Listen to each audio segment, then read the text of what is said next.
Welcome to another episode of Bridge to October. My name's Andrew D'Agostino. That's Cooper Smith. And today we're going to talk more Guardians baseball. And we got to start off with some bad news, Coop. Hunter Gaddis has forearm tightness and he's been out for a couple of days. And we're going to talk about the bullpen, how that impacts the bullpen. The bullpen looked unstoppable last year, but, there's familiar names that have been dealing with injuries like Cade Smith, who had the neck injury or whatever, the neck tightness, but he pitched yesterday. With Hunter Gaddis being hurt, and forearm tightness can be a multitude of things. It could be, out for, 1 to 2 weeks. It could be out to, 3 to 4 weeks. We don't know. There's no specific timetable.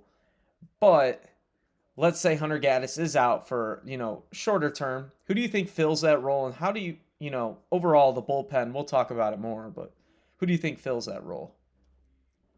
Yeah, well, first off, I'm not really worried about the Geddes injury. I think he'll end up being okay. But let's just say, gosh forbid, it's significant. I still believe this bullpen can be elite, just like it was last year and the year prior to that. You got a lot of options. Obviously, Cade Smith is your closer, but you got Sean Armstrong, Eric Sabrowski, and then you got Peyton Paulette, who has shown some promise here in the spring training. You could move Joey Cantilla to the pen. Colin Holderman, even though he's kind of had a rough spring, he looks pretty brutal, but just give him some time. And then, even Connor Brogdon, if he can step up and fill in that role. But no, I'm not worried. I still think, we're a pitching factory, so I think we're going to be just fine and find a guy for that role. Yeah, and especially if they go, they're going back to the five-man rotation. Let's say, we'll talk about Slade Ciccone in a bit. Let's say Slade Ciccone is not in the starting rotation. I honestly think he would fit well in, pitching the fifth, sixth inning, getting that, five batter minimum type of guy out of the bullpen. But I also could see Matt Festa taking a bigger role if he's hurt long term, or not long term, a couple weeks. Because Matt Festa's Forgot about been, Matt Festa. yeah, he's. I mean, I have my doubts with him, but he's shown that he can be reliable and get outs. So that's another guy. But yeah, Peyton Paulette too. We'll talk about him later in the show. He's got stuff too. There's a lot of depth. There's a lot of high leverage guys that we could use, especially Tim Herron as well. We saw what Tim Herron could do in 24. I don't know. It's going to be interesting how this sorts itself out, and hopefully Hunter Gaddis will be okay, and we're not going to have to deal with this much longer. I kind of like the Slade Ciccone idea. I feel like Yeah. he's kind of got that dog in him, and he's got that energy to be a reliever late in the game. Yeah, and especially and we'll talk about this in a bit. Like I said, he's working on that cutter. If that could be a good out pitch for him, a guy coming in with the man on base and, like you said, the high energy, decent velocity coming out of the pen, it just gives you a different look. I like that too. I think that's a good idea. They're not going to do it, but I think that would be a good start for him, honestly, if they want to transition him to a reliever. Yeah, it's fun. Mm-hmm. It's fun to think about, Yeah. but we got options. I'm not worried. Yeah, for sure. Hey man, while the bullpen sorts itself out, we do got a guy making noise in camp. A lot of guys like Petey Halpin and Ralphie Velasquez, but a guy that's really been making noise in camp, Aniel Martínez. This has kind of been his breakout spring, and for a guy that didn't really have a good year last year, and the year prior to that, he's been, pretty damn good. 385 average right now, two homers and a 1.500 OPS. I know that's in a small sample size for 6 games, but with the recent surge, and let's say Aniel Martínez keeps, a little more consistency, we're not going to see him hit 385 an entire year. How does this play in role with the lineup? Like Stephen Kwan moving to center, do you think that moves him back to left field?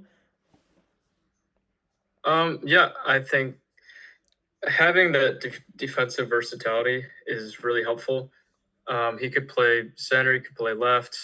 One thing that I was thinking about is Gabriel Arias. I'm so done with him. Why don't we put Brian Roque at shortstop and we put Angel Martinez at second if this keeps up?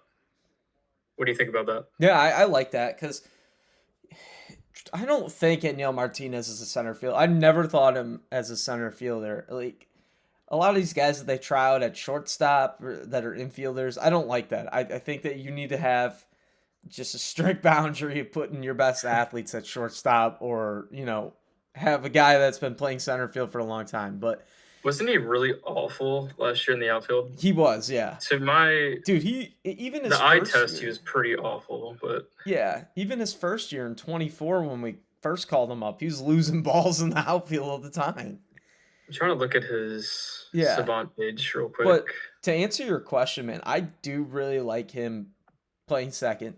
Moving Rokio over the short, who I think in 24 had like what 14 outs above or whatever average or something like that. Yeah, Very good defensive shortstop, and if you could pair those two up the middle, who are very athletic and both switch hitters, which help balance out the lineup. This club desperately needs right-handed hitters, and knowing Martinez rakes against left-handed pitching, I like that idea a lot, and you kind of talked me into it.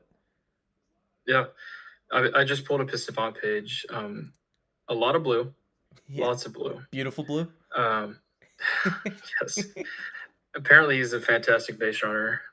Very strong arm. So maybe you could slide him over the shortstop because I don't really like Rokio's arm. No, I don't either. But his outs above average last year was -4.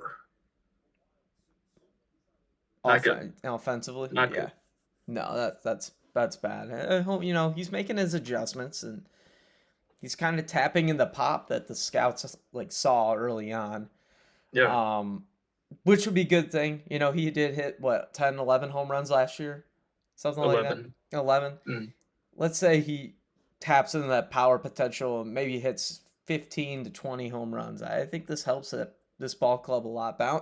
Obviously, it bounces out this lineup, and with Juan Burrito being a disappointment here early in spring training, his defense is awful too. But that His bat that's hasn't been strong. there's just nothing impressive about him right now. Like, No, too much. he's swing and got miss. so much potential, but it's just, are we ever gonna finally see it? I know he's been hurt. Yeah.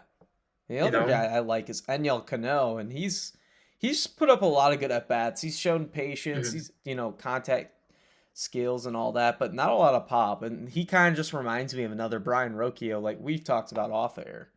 Want to get your thoughts about him? Could he potentially make this club later down the road? Not out of spring training, but let's say somebody gets hurt in June or July. Could you see Enyel Cano, possibly playing shortstop for the Cleveland Guardians?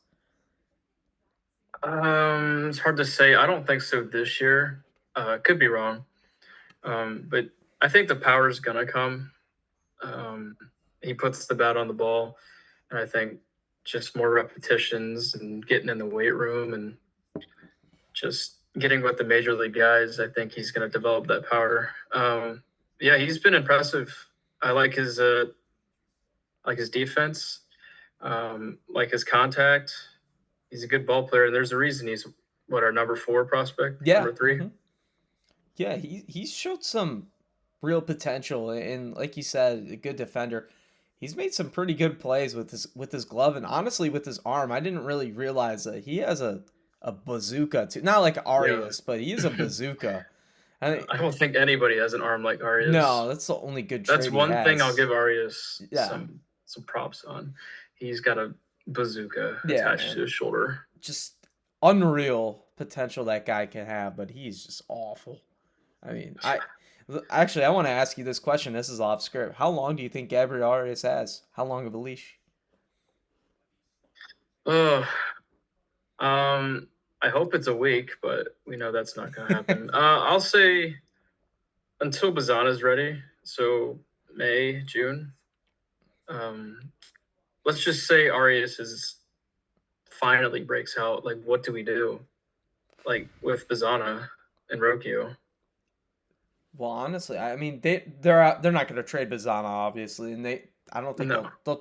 they'll not trade Rokio because they'll give both of those guys, so many opportunities to play and all. You know what this organization does. They hold on to players until they're out of options or they're completely dead in the light. But to me, I think if that happens, they would try to move Bazana to the outfield, like to play center field, something like that. They would just try something to get him in the lineup. I don't think that they would just stick to him playing second base, or they would maybe ship off Rocchio between the two because one has more money, one was also the first pick of the draft. But man, I Oh don't yeah, I don't really see Gabriel Arias breaking out because we've just seen so much of Gabriel Arias, and the book is out on him. Like yeah. Tom No, Hamilton said for the last 3 years, the book is out on Gabriel Arias and J Rod and John Skeeman Noel, and it's like, damn, chill out there, yeah. Tom. I don't think he's gonna break out either, but it's No, just I mean, he's had what almost 1,000 at yeah, bats. Yeah, so many opportunities. He's just not running with it. no, So I think his leash has got to be super short this year. oh yeah. And like we said, he's out of options. A lot of guys are out of options, so they got tough decisions, man. So, Yeah. hey, Well, but this isn't really tough for me when no, Bazana's knocking on the door. dude, and he looked good. I mean, he didn't get a hit yesterday, but he's looked good. He played some good defense Mhm. in that game against Chinese whatever it is, Taipei, I think. And he had that home run and a really good major league at bat in his first at bat. I think that was the most impressive thing, other than the home run. That just working the count, following those pitches off, and then hunting that fastball, just driving it over the second baseman's head. I think he's closer to major league ready than we think. What do you think? Oh yeah. His plate approach is phenomenal. We haven't really got too much of a chance to watch him because he's in Columbus. But I was watching on the TV, and I'm super impressed by his takes, his decision making. Um, sorry, my No, watch went off. you're good. Yeah, dude, I'm so excited for Bazana. Yeah, man, and like you said too, like earlier, I think the first show we did, we were talking about that drive line video of him hitting, and you're like, he's so smart because like, and I had to rewatch it too. What she said, he just knows like, he rolled over in one of the clips. He's like, he just knew instantly what adjustment he had to make. Mhm. And watching that one long at bat against Chinese Taipei, I think it was a 7 pitch at bat that he got the single on. He fouled off a changeup, and he literally looked at his barrel, and then like the next pitch, that low and away fastball drives over the second baseman's head. He literally looked at his, I don't know what he said to himself in his head, but like he was fouling everything off. He was taking like close takes, like maybe half inch off the top of the zone, like just a smart baseball player. Smart baseball player. Super smart. Yeah. Hey, but I mean, they got some tough decisions to make, man. And speaking of tough decisions, Slate Sacconi's been tinkering around with a cutter. I know your opinions of Slate Sacconi, but we'll get to that. We got 6 legit candidates for, only 5 spots, and he's quietly turning himself into a different pitcher. He's had some success early on in spring. I know it's spring, but some guys on the bubble like Joey Cantillo, Logan Allen, Parker Messick all showing well and early, except, Cantillo's been hit around. Those 5 spots are up for grabs, man, and with Cantillo out of options, who do you think gets those 5 spots, and who do you think, goes out, goes to Columbus or goes to the bullpen? Yeah, I think at this point, I think since Joey Cantillo has bullpen experience, I think you start him there, especially with, like we said, the Gaddis injury. If he's down for the count for a little bit, I think he gives you some depth there, some experience there, and he's a good ball player. So you know what you're gonna get with Cantillo. But yeah, Sacconi's been really impressive. I know Williams and Bybee added cutters, and they had a lot of success with it. Um, he's looked sharp early on. His velo is still great, 96, 97. But yeah, having that cutter play off that four-seamer, it's going to keep hitters thinking. not sit on his fastball the entire time. Yeah, man. I was never too high on Slade Ciccone, but I do see the potential with the like he was a first round pick for a reason, and I do see the potential.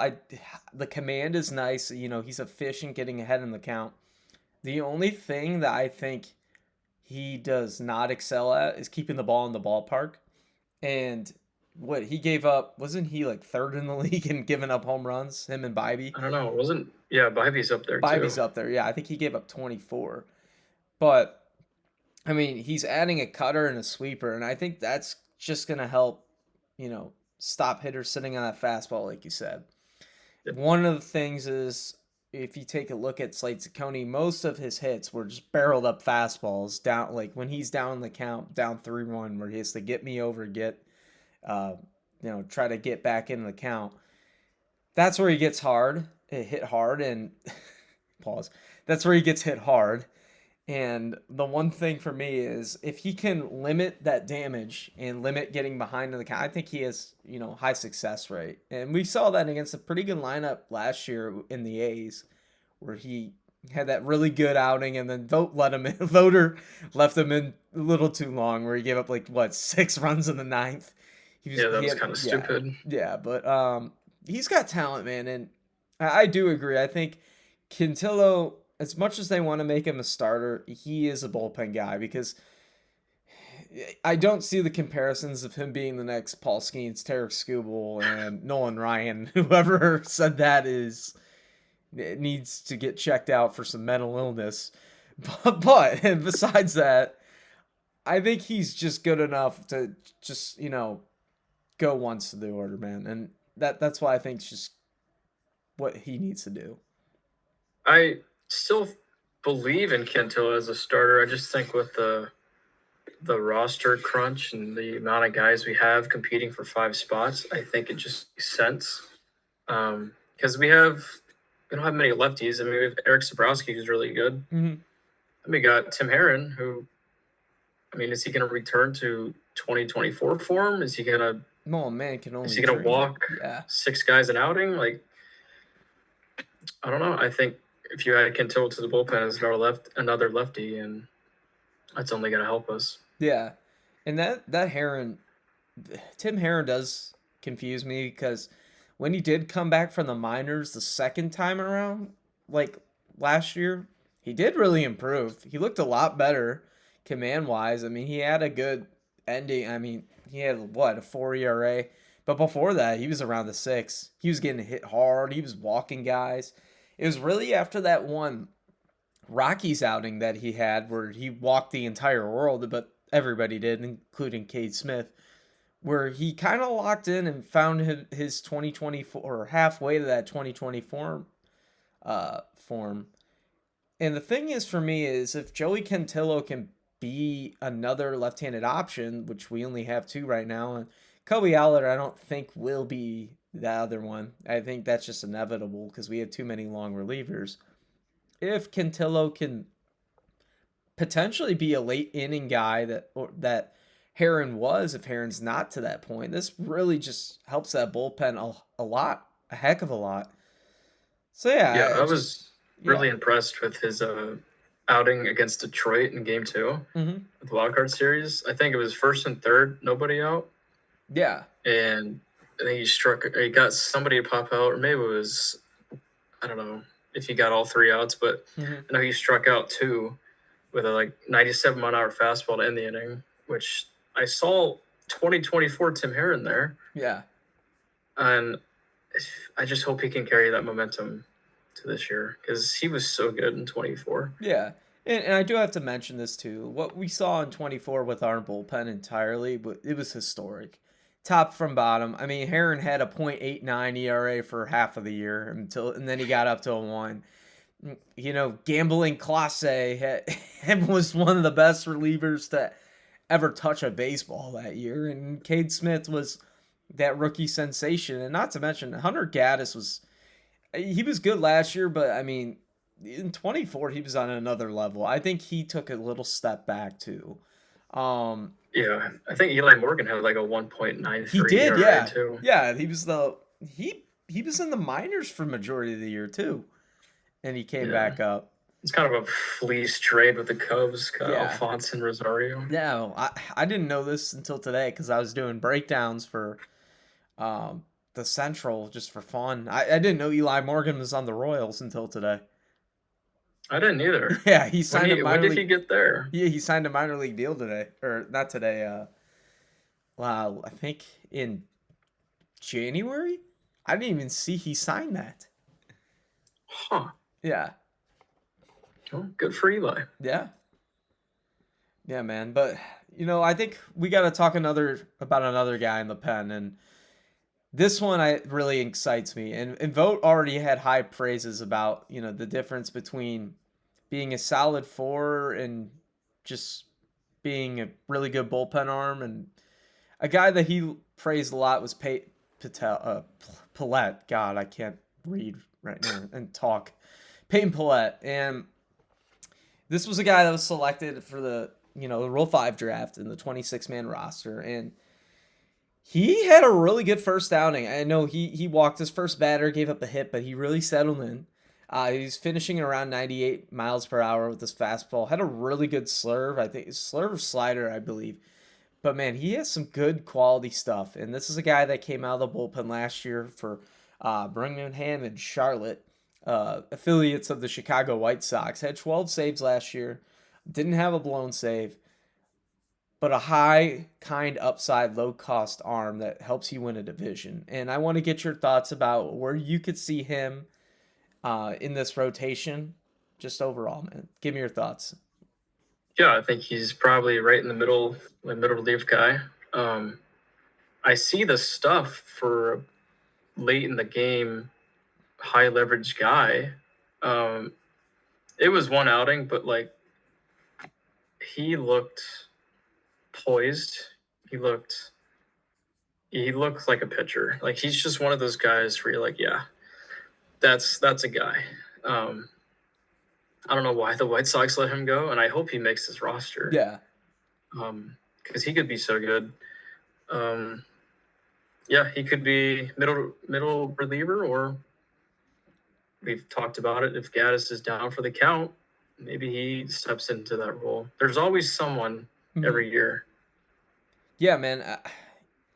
We talked about this before the show. You brought up a good point too, that you would like to see him start, but man, I feel like he could take that setup role from Gaddis if all things go bad. I think out of everybody, his stuff plays. He kind of reminds me a lot of like a Schlittler a little bit with his fastball. How dominating his four seam is, but he has better secondary stuff than Cam Schlittler. Honestly, I think Patel. I know it's one outing, but with how Connor Holderman's been pitching and Connor Brogdon's been pretty well, but he could really find himself on this roster, whether that is in the back end of the bullpen, long reliever, and you said even before the show, maybe as a starter. Elaborate on that. I want the people to hear this. Yeah. I don't know. It was just a thought. Like the guy's been a starter in the minors before. If some of our guys don't pan out like how we think they're gonna be, why not? Yeah. Because I mean, I don't know. We don't have too many starters that wow me that are knocking on the door in the minors. I mean, our top prospect starters are what, single A? Yeah, and then it's Will Dion and Cal Stefan, I think yeah. Cal Steven, I like him a lot. Will Dion, not really a big fan. No. Doug Nikhazy, definitely not a really big fan. Yeah, Doug Nikhazy could go to the KBO. He is just god awful. I know. But yeah, I mean, maybe he could be a guy that takes the back end of that rotation at some point. I don't know. I really like Paulette. Yeah. Yeah, man. It's going to be interesting because overall for this team, and I want to ask you guys that have really impressed you in this camp. Obviously, he impressed me with his one outing.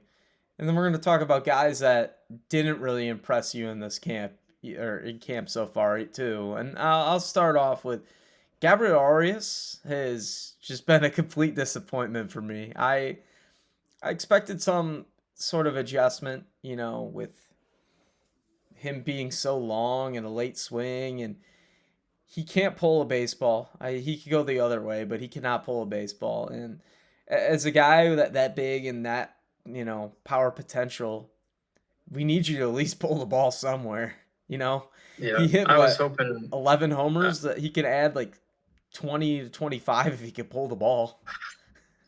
I know. I was hoping we'd see some adjustments out of him early on in spring, but it just looks like the same old Gabriel Arias. And Yeah. I mean, I'm really excited for the 1 week where he's the best player on the planet Yeah. and then vanishes for a couple months. Yeah, where he steps off the plate a little half inch. Yeah. But who's I think disappointed you? Oh, um, my fault. Go ahead first and then. Yeah. I wonder, is he closer to the plate now than he was last year? Oh, dude, he's on top of the plate. He's got to pick up his freaking line. Yeah, I dude. don't get it. His swing is so long too. It's like Find yeah. a happy medium, brother. Yeah. I know. Who's disappointed me so far this spring? I mean, Cantolo, but I think he's going to be fine. Yeah. I think he's just getting the rust off. I think Juan Brito's kind of disappointed me. I was hoping to see a step up because he's a guy competing for that middle infield spot right out of camp. Oh yeah. And he's just done nothing to wow me. That you saw the power. I mean, does he have one or two bombs? He's got one. That one against the Brewers. Yeah. Yeah, that's right. The power's there. His glove is really bad. There were concerns with his glove in the minors, and then he's made what, 4 errors, 3 errors so far this spring? Yeah, he had 4 errors, 2 of them against the Dodgers. Yeah, he's disappointed me. What about you? Who's disappointed you? Juan Brito was my biggest disappointment, but I think another guy that's disappointed me a lot was I wanted to see some life out of Nolan Jones, and Nolan Jones has just showed me the opposite. If you go to Driveline and don't change anything, you change everything mechanically, but you don't change anything mentally, you'll never find success. And as a hitter who's been done that, it's hard to try to get better if you can't fix the mental side of the game, with your approach and all that. And he just kind of shows that he walks up there defeated. Even after that big game he had in the first game of the spring, he just looks defeated. He looks like he is a guy that watched his dog died or something. Like literally that's how he looks like that. And then he goes up and strikes out in 4 pitches. But yeah, man, he's disappointed me. And yeah, that's really it on Nolan Jones. I'm getting depressed talking about Nolan Jones, but you have got to be in the right headspace to have any success at any level, but especially major league. Yeah, it's just he didn't think he was coming back, like we've said. He does look defeated. I don't know how to get him back to 2023. Was it 2023 form? Yeah, 20 homers. I don't know. I think at this point, I don't think he should make the team. No, I don't either. Unfortunately, really like the guy. There's still potential there, but Valera is here, DeLauder's here, Kwan's here, Angel Martínez is here. Apparently, glory to God. They love their Jonathan Rodriguez too. So yeah. Well, he's disappointing me too because he added some muscle. He just looks. I don't know. And anyway, we're getting away with the disappointments here. Who's impressed you? Who has impressed me? Angel Ganal's impressed me. We talked about that a little earlier. Ralphie Velasquez has really impressed me and probably all of Cleveland. Yeah. That guy is gonna be so good. Dude. And I think we could even see him start or make the team at some point this year. I was thinking Yeah, I was thinking next year, but you can't keep that bat in the minors, especially if we No. struggle. Um, Lauder, I mean, that guy is so good too. I'm so excited for this farm system. Yeah, this is Um, first time in a while where we've had legit bats coming out of this farm yeah. system. I don't know. I think it's been a good spring. There's been a lot of guys impressing me. Trying to give you one more guy. Man, I don't know. It's been a good spring. Yeah. I don't know Martinez, but we talked about him. Yeah. Yeah, I'm impressed with all those guys, but the big guy I'm really impressed about, and I was very high on him coming in, George Valera. George Valera looks finally comfortable in his own skin. He looks finally healthy. This is a guy that, everybody was hyping up before the season, or not before the season, before he even started in the minors. He had all that hype and attention from international signing. And to me, if George Valera is living up to the hype, which really honestly seems like that, because he's hitting the ball all over the ballpark, man, barreling the ball. I think he hit a double yesterday of 106 miles an hour. I mean, guy's got a Yeah, it pretty seems like he swing. doesn't hit a ball under 100 at this Yeah, point. yeah, Even his outs are loud. It's like that's so exciting. And yeah. I'm so happy for him too. Me too, man. And he is a great story, being cut last year and then coming back on a minor league deal, obviously. He's out of options, but he's going to make the club no matter what. If he doesn't, that's malpractice. But he just he just fits this lineup so well. A team that needs pop, he brings pop. Him and Delauder have just really impressed. Another guy that's really impressed me a lot is, he's struggling early on, but CJ Kafis has impressed me a little bit because after the hit and miss too, like you not playing for a certain amount of days, like he did go throughout spring, I think not playing for 3 days, and then yesterday he had that home run. That impressed me because like not playing all the time, and especially in spring too, like that does get in your head. That does take a toll on you, and the amount of reps that he's getting compared to the other guys because of Hoskins being here. He is fighting for his spot. He's fighting for his spot on the roster, um, especially to play first base. So that really impressed me, and hopefully he could keep that up. Yeah, does it look to you he's gained a little muscle too? He does. He looks a little bit bigger. Yeah. He's taller in his stance too this year. I don't know if that's just me. Is He he? looked a little crouched last year compared to this year. A little more upright. Well, whatever he can hit 15, 20 homers. Yeah. Hit 260, 270. Yeah. But I do want to ask, I know it's early too. Rhys Hoskins has looked awful. And I know. I'm not really concerned about it, but I just want to get your thoughts on it. I think it's still too early for Hoskins. I mean, signed in spring training, so he's just got to get comfortable. Yeah. He's drawing some walks. Mm-hmm. Yeah, he's just right now he's got a hole in his bat, but I think he'll start getting hot here soon. Yeah, I think it's only a matter of time. His at bats, some of them look dreadful, but I mean the one walk that he had today, he worked the count. He had what major league at bat like we talked about earlier with Bizana. But yeah, man, that's all I have. You got anything else you want to talk about? No, man. Yeah. All right. No. Sweet. Well, thank you guys for tuning in. We're excited to keep bringing you Guardians baseball all year round. Like and subscribe. Follow us in the description. I'll drop links of where you can find us. And we have a partnership with MLB.shop. So if you want to support the channel, we'll drop some Guardians merch down there, a little links, maybe some hats. Coop will pick them out for you and go from there. So from Bridge to October, we'll see you next time. Go Guards.